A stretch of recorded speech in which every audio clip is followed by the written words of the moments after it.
Hello guys, how are you doing? Yes, this is your Dr. Mantar Shiva. In this video, we are going to cover about the previous year NEET questions from the chapter Units and Measurements, which is a class 11 chapter, isn't it? Now, we'll have the questions concept wise. So the first and foremost concept is the international system of units. So the first question says the unit of thermal conductivity is. If you remember the formula for thermal conductivity, K is equal to Qx, where Q is nothing but amount of heat energy flow, X is nothing but the thickness of the slab. Yeah, now it also depends upon the area of the cross section and also the time taken and temperature difference. So T1 minus T2 into the time taken. Okay. So if you see what is Q, heat energy flow, or you can say energy. It's a form of energy. What is the unit of that? That is joule. And now X has a unit of meters. Very good. Area has area has a unit of meter square, whereas the temperature difference has the dimension of K. T is nothing but time here. So let us say that is second. Now 1 meter and another meter gets cancelled here. Now he is he has given the answers in terms of joule per meter, meter Kelvin and second. Now but actually none of the options are matching. Now let us try to look at this. Joule per second is nothing but a rate at which work is done, isn't it? So that is nothing but power. What is the SI unit of power? Watt. Watt per meter per Kelvin, or you can say watt meter inverse Kelvin inverse. Which option is matching here? Option A, isn't it? So that is the answer for the first one. Now let us look at the second question. The damping force on an oscillator is directly proportional to the velocity. Okay, the damping force is directly proportional to the velocity. The units of the constant of proportionality are. So let us say F is equal to some C times V. So he is asking for the dimension of the unit of this guy, isn't it? So what is the unit of force? Newtons. And what about the units of velocity? Meter per second. We just take this thing to other side, but the answers are not given in terms of newtons. So let us convert them into kg meter per second square. Mass into acceleration, isn't it? Mass into acceleration, that is nothing but c into meter per second. This meter, this second, another second gets cancelled. Then you get c is equal to kg second inverse. Okay, option C is correct answer.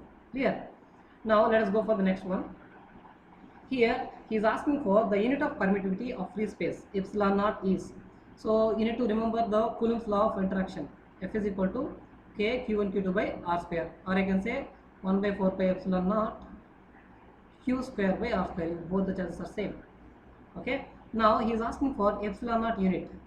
Epsilon naught is nothing but Q square by 4 pi F R square. What is the unit of charge? That is Coulomb square.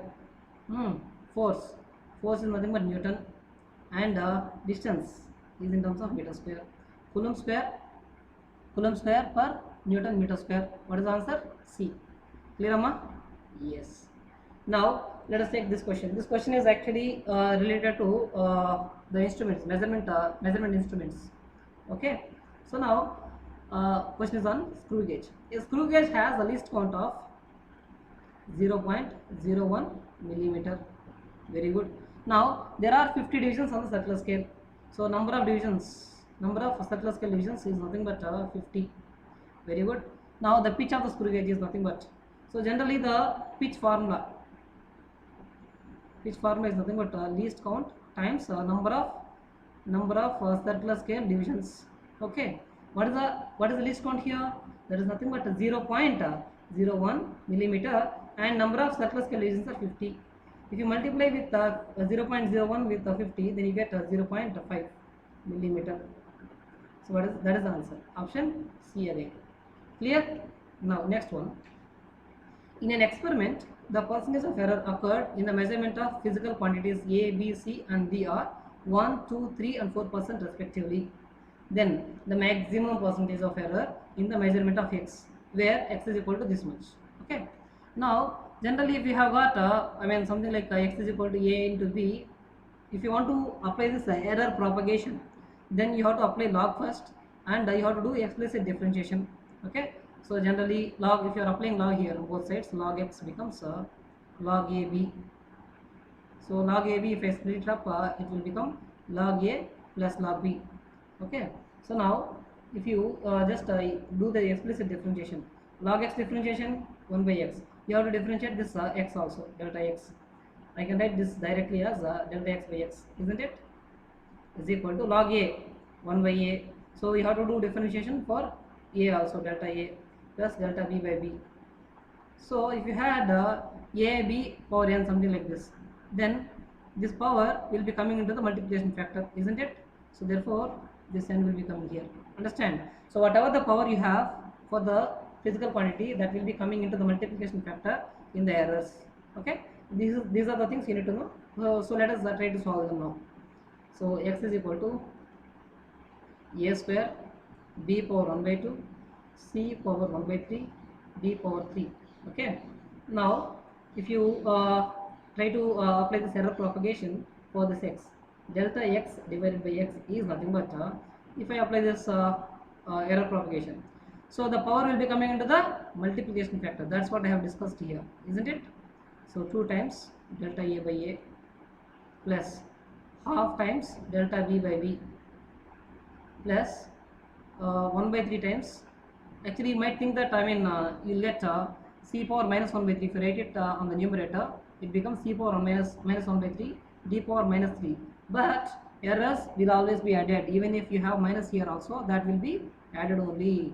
Delta c by c plus 3 delta d by d. Very good. Now if you look at this, 2 into delta a by a is what, ma? That is given as 1%. I am not taking about percentages here, I am just taking the fractional errors. 2 into 1 plus 1 by 2 into delta b by b is what? That is 2% again. Now delta c by c is what? 3. Now delta d by d is nothing but 4. So if you look at this, 2 gets cancelled, you get 1 here, 3 gets cancelled, 1 here, 3 4s are 12. So 2 plus 1 plus 1 is 4, 4 plus 12 is nothing but 16%. What is the answer here? C. Is that clear? Yes. So now let us take one more question. This question is also on measurement devices, vernier calipers basically. So the main scale of a vernier calipers has n divisions per centimeter. So 1 MSD is equal to, the main scale of a vernier calipers has n divisions per centimeter. So 1 MSD is equal to n divisions per 1 centimeter. Okay. Now the n is the n divisions of vernier calipers is coinciding with n minus 1 divisions of main scale. What does that mean? If you take n vernier scale divisions is equal to n minus 1 times of main scale divisions. Is that clear? Yes. So what about the least count now? So least count is nothing but so here 1 MSD minus 1 VSD is the formula for least count. Okay. So now let me convert VSD also into MSD. So using this equation, so VSD is equal to n minus 1 by n MSD. Okay. So what is this 1 MSD minus 1 VSD is what, my here? That is n minus 1 by n MSD. If I take MSD common, then I will get 1 minus n minus 1 by n into MSD. Understand? Now, so n minus n plus 1 divided by n. So this n, that n gets cancelled. So you get 1 by n MSD. Now if you know what is 1 MSD, 1 MSD, oh sorry, this is not 1 MSD, sorry, there is a small correction here. So what is it saying? Well, the main scale of vernier calipers has n divisions per centimeter. That means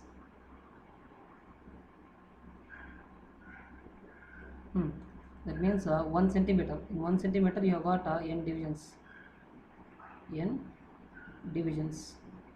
So in one division you should have 1 by n times of 1 centimeter, isn't it? So what is this 1 division? It's nothing but MSD. In the main scale, 1 division is equal to 1 by n centimeter. So that's what you need to substitute here. That's it, na? So 1 by n centimeter. So 1 by n into 1 by n is nothing but 1 by n square centimeter. Clear, Amma? Yes. Next, a student measured the diameter of a small steel ball using screw gauge of least count. Least count has been given for the screw gauge, so that is 0.001 centimeter. Very good. Now the main scale reading is nothing but MSR is nothing but 5 millimeter. So 5 millimeter, and the zero of settler scale division has coincides with 25 divisions. So coinciding division is actually 25. Okay. Next, above the reference level, if the screw gauge has a zero error of minus 0.004 centimeter, so the zero error is actually here, it is negative zero error. Okay.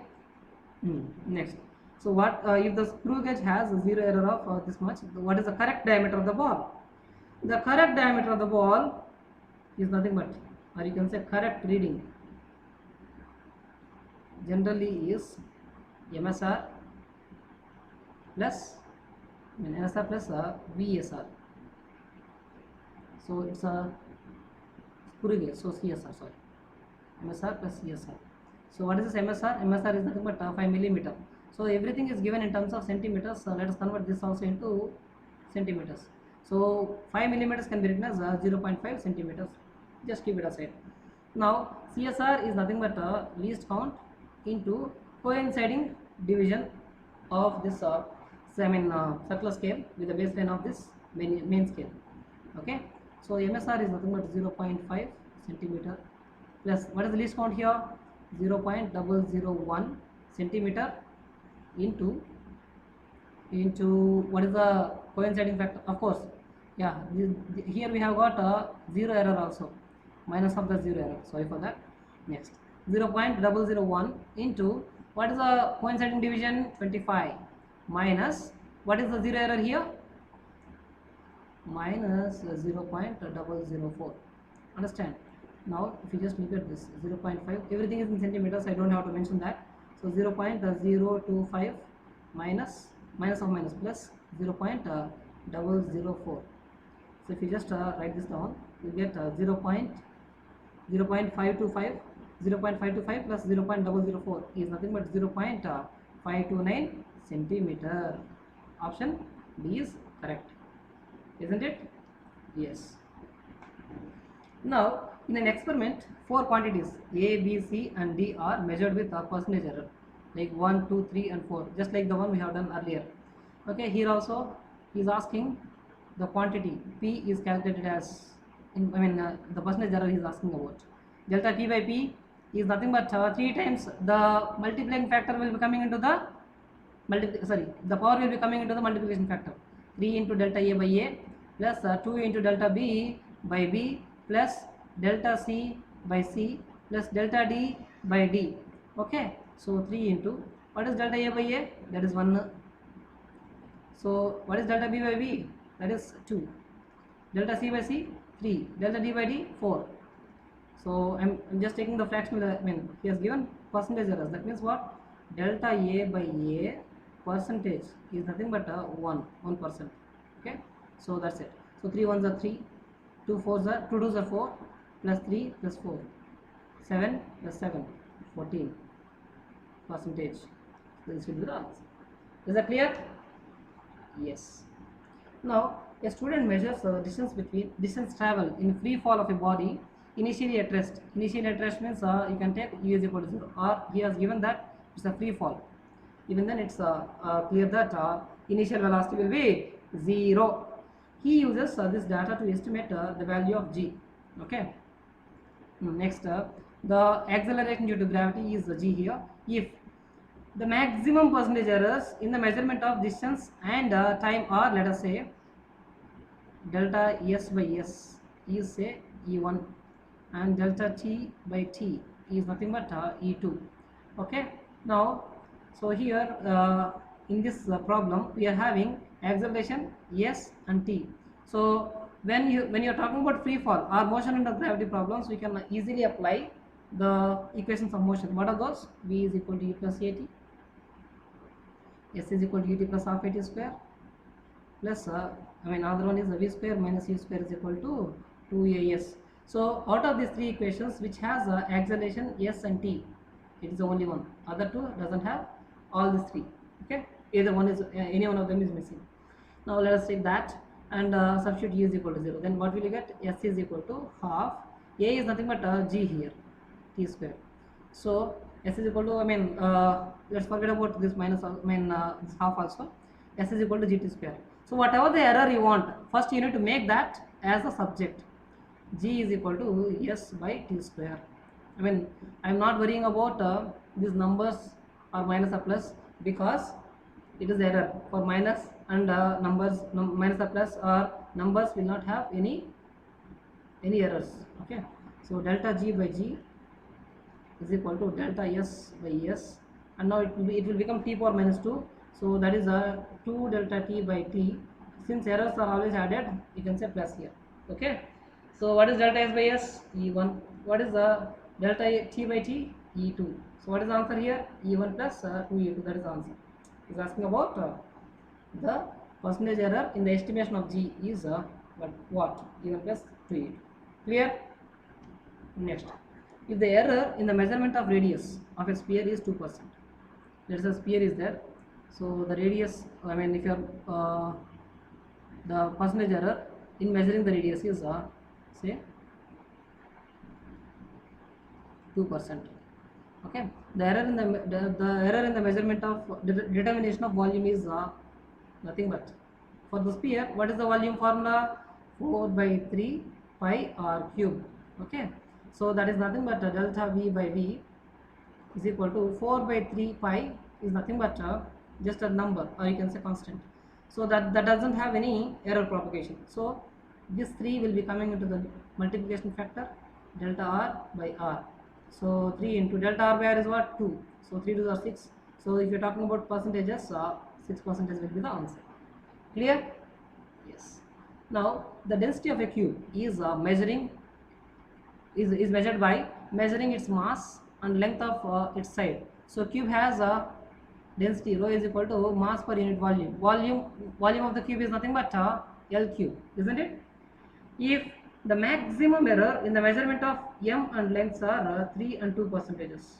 Okay, delta m by m is actually 3, and delta L by L is nothing but 2%, or maybe 2. Okay, so if I apply this error propagation, delta rho by rho is nothing but delta m by m plus 3 times delta L by L. What is this delta m by m? 3%, 3. Now 3 into, what is delta L by L? 2. 3 2s are 6 plus 3, 9. 9 is the value, and in terms of percentages, 9%. Clear? Now the percentage errors in the measurement of mass and speeds are given by 2 and 3% respectively. The error in the estimation of kinetic energy obtained by measuring mass and speed will be, so kinetic energy formula is half mv square, isn't it? Now the fractional change in kinetic energy is nothing but delta ke by ke. Okay, divided by, if you apply this error propagation on both sides, you will get delta m by m. Half will not have any error. Okay, just a number. So now this 2 will be coming into the multiplication factor, 2 delta v by v. Now delta m by m is what? That is 2%. I can say 2 here, plus delta v by v is what? 3. So 2 3s are 6 plus 2, 8. So 8% will be the answer. Clear? All these questions are very easy. So yeah. So here this question will be little interesting. So a certain body weighs here means mass. He has given in terms of grams. So mass is given as 22.42 grams. Very good. Has a measured volume of volume is 4.7 cc. Cc means centimeter cube. The possible error in the measurement of mass and volume are 0.01 grams. So delta m is 0.01 grams, whereas the delta v is nothing but 0.1 cc. So he is asking the maximum error in the density would be. So what is the formula? Density rho is equal to mass per unit volume. If I apply this error propagation, delta rho by rho is nothing but delta m by m plus delta v by v. What is delta m here? 0.01 divided by 22.42 plus delta v is nothing but 0.1 divided by 4.7 is the volume. Understand? Now, if you just calculate this, you get this answer as 0.02. So that is actually delta rho by rho. But he is asking about the percentage, isn't it? Then you have to multiply with 100. 0.02 into 100 is nothing but 2. Okay. So 2% will be the answer. Option B. Clear? Yes. Let us take this next question. That is on significant figures. So generally on significant figures, let us look at the question first. Taking into the account of significant figures, what is the value of 9.99 minus 0.0099? Okay. So if you just take this 9.99 and subtract 0.0099 from the above number, then you will get here 1, here 8, here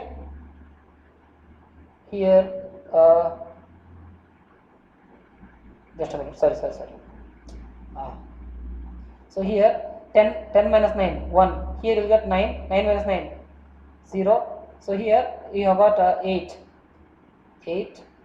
9, 9.9801. Option is A, isn't it? No. Actually, here you have to see, you have to give the respect to the significant figures here. Okay, shall we give the respect for this? Yes. Just a minute. Yes. So here you need to round it off to least decimal places when you are talking about addition or subtraction. You need to round off your final answer to the least decimal places that is existing in the actual values. So here the decimal place is 2, here the decimal places are 4. So you have to round off your number final answer to this least decimal place 2. Okay, so 9.9801 can be rounded off to 9.8. So if you are having any doubt, you can see Dr. Mandar Shiva, I have given this shortcuts or tricks to this to find out the significant figures in this one. Okay, so if you have any doubts, you can let me know in the comment box. Next, the dimensions of physical properties is what is the next concept. So dimensions of stress are, stress is nothing but force per unit area. So force has the dimension of force is generally nothing but mass into acceleration. Mass into acceleration Lt minus 2. Okay. What about area? Area has L2. So it becomes m L minus 1 T minus 2. It's a kind of pressure only. ml minus 1 T minus 2, that is the answer. Right. Now the pair of quantities having same dimensions is. So what is impulse? Impulse is nothing but change in momentum, or you can say it will also have force into time. So it is ml t minus 2 into t. So the dimension of that guy will be ml t minus 1. And surface tension is nothing but force per unit length. Definitely both of them will not have same dimension. But let us look at what is the dimension of this surface tension. ml t minus 2 is the force dimension, length. So definitely option A is not correct. Option B, angular momentum and work. What is angular momentum? Angular momentum L is equal to moment of momentum. You can say R bar cross T bar. So here it is I can write it as mvr sin theta. So sin theta will not have any dimension. So that's why I'm ignoring it. So here mass m Lt minus 1 and position vector R. R has a dimension of L now, so I can say this is ml2 t minus 1. Now work has a dimension of energy only, so work dimension is nothing but ml2 t minus 2. Got it? So both of them are obviously not having the same dimension. Very good. Now if you look at the work and torque, work is having this dimension. What about torque? Torque tau is equal to moment of force. You can say R bar cross F bar. What is the, so I can ignore this product, cross product. I can say R into F. What is R? R has a dimension of length. Force has a dimension of mlt minus 2. It will be having ml2 t minus 2 now. Okay. So both of them are having the same dimension. Work and torque is the correct answer. Now what about Young's modulus and energy? Let us look at that also. Young's modulus Y is nothing but longitudinal stress by longitudinal strain, or I can say F into L by A delta L.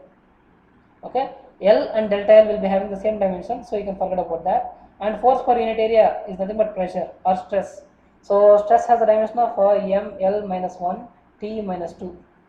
Got it? And energy will be having the dimension of work. So both of them are obviously not having the same dimension. So option C is correct. Now what about the dimension of mu naught epsilon naught whole power minus half? What is mu naught? Permeability in free space. And what is epsilon naught? Permittivity in free space.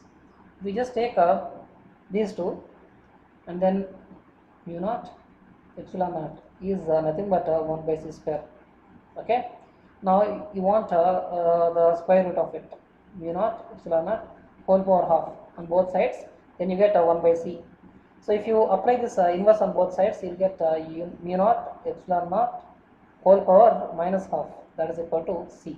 C inverse is c, na? What is c, by the way? Velocity of light. All the velocities will be having the same dimension, that is L t minus 1, displacement per unit time. Okay, option C. Clear? Just a minute.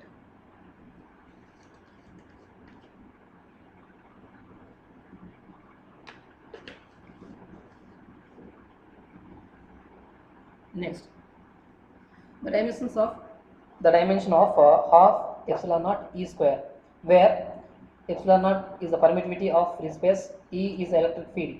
So generally, if you look at this, half epsilon naught E square or half B square by mu naught, dimensionally they are equivalent to energy density. What is that? Energy density, energy per unit volume. Okay. So energy density will be having the dimension of energy has a dimension of ml minus 2, ml2 t minus 2 divided by volume has a dimension of L3. So it is nothing but m L minus 1 t minus 2. It is same as the pressure or Young's modulus or energy density, isn't it? So all of them are having the same dimension. Now what is the answer here? M L minus 1 t minus 2, option B. Clear? Now if the dimension of a physical quantity are given by M A L B T C, then the physical quantity will be. So you just need to substitute A, B, C and check whether it is giving you the velocity dimension or not. So let us look at the physical quantities dimensions and cross check whether you are getting the values of A, B, C as given. Now velocity is nothing but Lt minus 1. So here B should be 1, C should be minus 1. So it is not correct. Now acceleration is nothing but Lt minus 2. Okay, Lt minus 2. So the dimension of length is 1 and time is minus 2 as supposed to be, but you have got extra A here, so this is not correct. And force will be having the dimension of m L t minus 2. So mass dimension is supposed to be 1, but here it is given 0, so this is not correct. Next, pressure dimension is nothing but m L minus 1 t minus 2, that's what we have just discussed. So the dimension of this guy will be 1 minus 1 minus 2, 1 minus 1 minus 2. Okay, that is correct. Got it? Next, which of the following 5 physical parameters have same dimension? Just now we have discussed about energy density. It has a dimension of pressure, ml minus 1 t minus 2. Refractive index is nothing but velocity of light in vacuum to, and the ratio of velocity of light in vacuum to velocity of light in medium. So both of them are velocities, so no dimension. No dimension. Next, dielectric constant is nothing but epsilon r is equal to epsilon by epsilon naught. So it will not, I mean both of them are actually, it's the ratio of two same physical quantities. That's why you will not have a dimension, no dimension for this also. Young's modulus will be having the dimension of pressure only. That's what we have just discussed in the 2 previous slides ago. Okay, so energy density and Young's modulus will be having the same dimension.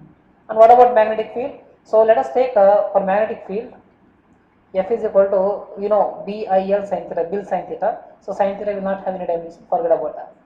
B is equal to F by IL, where F is force, I is current, L is the length. So what is force here? Force dimension, ML T minus 2 divided by current. Current dimension is A and time and length dimension is L. Okay, this will be M T minus 2 A minus 1. That is the dimension of magnetic field, isn't it? Yes. So option for this one is actually 1 and 4 is correct. A is correct. Now the dimension of resistance in electrical circuit in terms of dimension of mass, length, time, and current. Current dimension is I, he has given like this. So that would be what? So generally, the resistance will be having the dimension of, from Ohm's law, we can say voltage per current. Okay, what about the dimension of voltage? Voltage can be defined as work done in bringing the unit charge from infinite distance to a particular point divided by the charge q. Okay, so work done will be having the dimension of energy ml2 t minus 2 divided by the charge dimension is at, here it, because current into time. Charge is not a fundamental quantity here. Okay, but current is. Now, if we just solve it, just keep it aside. Now let us try to substitute this here. Then R is equal to V by I. What is V? ml2 t minus 2 I t. And now, what about Q? What about I here? I is nothing but again divided by I. So we'll have m L2 t minus 3 divided by I into I, isn't it? So that becomes I minus 2. So what is the answer here? ml2 t minus 3 I minus 2. That is correct answer. Clear? Next one. The ratio of dimensions of Planck's constant and the moment of inertia of the is the dimension of. Okay, basically here you need to take the dimension of Planck's constant first. Energy E is equal to h nu. So dimension of h is equal to energy divided by frequency. Energy dimension ml2 t minus 2. Frequency dimension t inverse. Frequency is nothing but 1 by time period, isn't it? So t inverse. So it goes to the numerator, becomes ml2 t minus 2 plus 1 minus 1. So that is the dimension of Planck's constant. So generally this is same as okay, fine.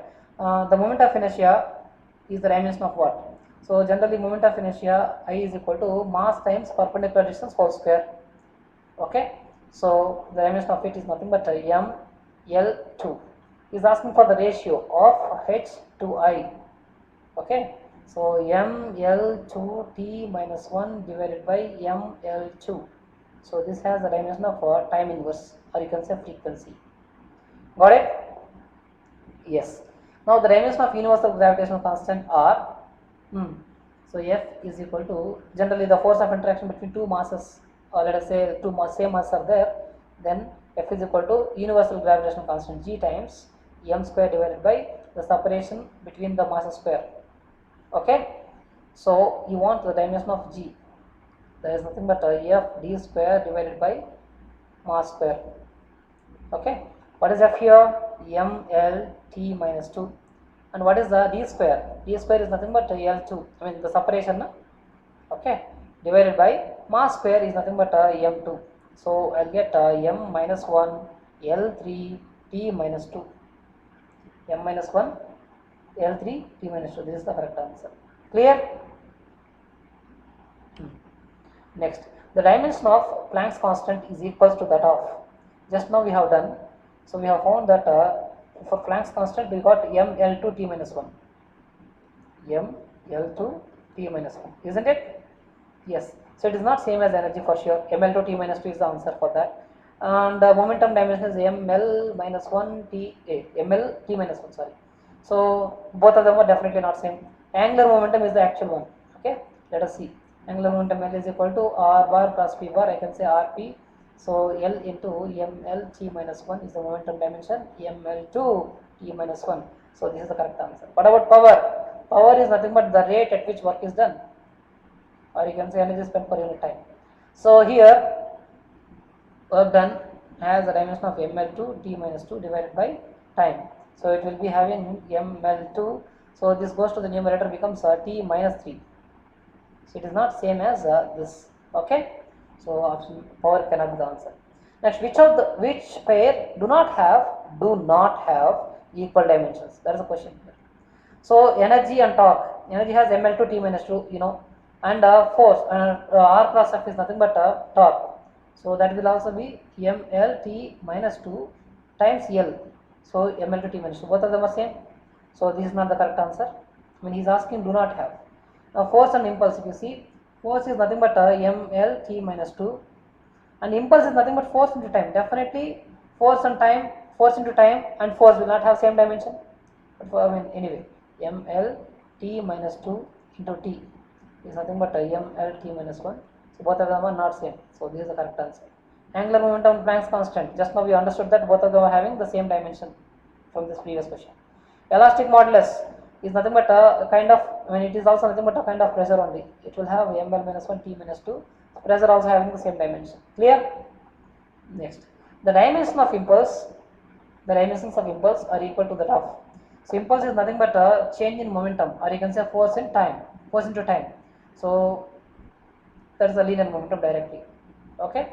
Next, the dimension of which of the following dimensions will be the same. If you talk about LR circuit, in you will get this in alternating current chapter.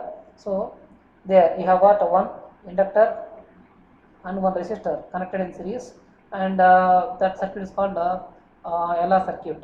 Okay. So in that one you see something called time constant. Time constant tau is equal to L by R. So tau and L by R will be having the same dimension as the time. So there is a time dimension. So L by R will be the answer. Now if you talk about CR circuit, RC circuit, there is a resistance and there is a capacitance. So that's called RC circuit or CR circuit. So for that one, tau will be is equal to the time constant. Tau is equal to RC. So it will have the same dimension as time. Very easy question, isn't it? Now, which of the following has the dimension of pressure? ml minus 1 t minus 2. You know it already. Okay. Of the following quantities, which one has the dimensions different from the remaining three? So energy per unit volume. It's nothing but energy density. Energy density will have the dimension of pressure. Okay.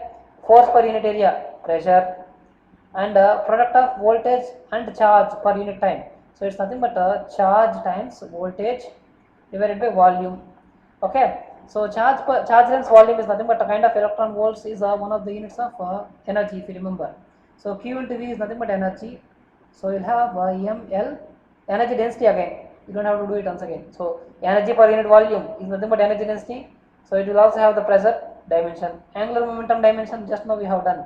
ml2 t minus 1 is the dimension of angular momentum. So what is asking for? Which one has the dimensions are different from the remaining three. So this is the correct answer. Angular momentum. Clear? Yes. So thank you very much for your watching. So if you like this video, please like, share, subscribe for more videos like this. Thank you very much once again.